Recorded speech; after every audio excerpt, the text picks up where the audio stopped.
Hi everybody, I'm Joe. And I'm Mary. And we're Book Buds. Today we're going to be talking about a bunch of kids books that will get your kids interested in reading. So if you think about when your kids are really little, you want to spend some time reading a book with them at bedtime, right? There's a nice bedtime story with grandma and grandpa, with mom and dad. It's a good routine to get into. And so I'm going to review some that I've read with my kids that I think helped them to just find the joy of books. So the first books that I'm going to talk about are all written by Mo Willems. I just love this author. He writes these really fun books about Pigeon. Have you ever seen the Pigeon books? I've seen them, yes. Okay. So the Pigeon is like, he's up to no good. He's always wanting to do something he shouldn't do, like drive a bus or stay up late or not take a bath. And it's just so silly. Cute. The writing is nice and brief, so it's a great one if your child is in like kindergarten, first grade. You can have them read some of the words with you, and eventually you can kind of take turns with some of the reading. It's nice, short books for your very young reader who's starting to like get some basic words. Great place to start. Look at that, I love his little hat. He's going to sleep. Yes, the Pigeon's quite a character, and he's drawn so nice and basically too, so kids can practice drawing him. It's a great way to just get them engaged in the world of the Pigeon. Cute. Then we move on as they get a little older to Elephant and Piggy. So the elephant's name is Gerald, and the piggy is just Piggy. Have you ever seen these? I've seen them. I adore these books. You like them? I really do. So you can also start these around kindergarten, but you'll probably be reading them to your kindergartner. Maybe by first grade, your first grader will take a character and they'll read one character and you can read the other character. My third grader still enjoys reading these with me. Elephant and Piggy are best friends, and they have some fun ideas and adventures together, or they just want to try new things, or they want to play with a new friend, the horror of playing with a new friend and abandoning your best friend. And you just have the dialogue bubbles that go back and forth, and it's really fun to read. It's very repetitive. So if Gerald says, "We need a car," then Piggy will say, "We need a car." So your young reader can learn to echo those words and see them, and it's great for teaching them to read. They always end with a little sarcastic snippet at the end, something like with a little humor, and then you hunt for Pigeon. Pigeon is hidden on the back of the book also. So it just... Pigeon the other series? Yes. Love it. Continuity. He pops up in every one. Oh, so my kids always enjoyed this. I love them. I will be sad when we're no longer reading them. I'm sure by the end of third grade we'll probably be done with these, but it's a great way to start off with your young readers. So next I'm going to talk about some of the books that my daughter started to read as she started to read a little bit more independently. We first started off with the Magic Treehouse books. They're great because they don't have a lot of big words. It's not too much information packed into any one chapter. You can read a page, they can read a page. It's an easier introductory reading level for kids. I had thought that maybe my son would read these books too. I imagine that there are many boys out there that would like this series as well. But my kids are very different readers. You have to see what your child likes and if they're going to latch onto it. So my daughter really loved these, and after we shared the reading of them, she started to read them very independently.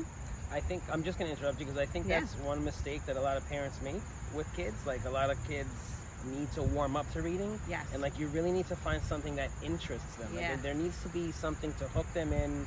Otherwise it's going to be like homework. Exactly. You don't want it to be a chore, you want it to be fun, which actually perfectly leads us to the next two books. Diary of the Wimpy Kid and Dork Diaries. I don't enjoy reading these. The style that they're written is kind of more like a journal, and it's got little pictures thrown in there and whatnot, and it's not one that I would really be able to sit and read aloud to them, but they look at it and they think it's so silly. So, have at it, kids. Read something that's silly, that grips you, whatever it is. If it gets you interested, it's a good way to go.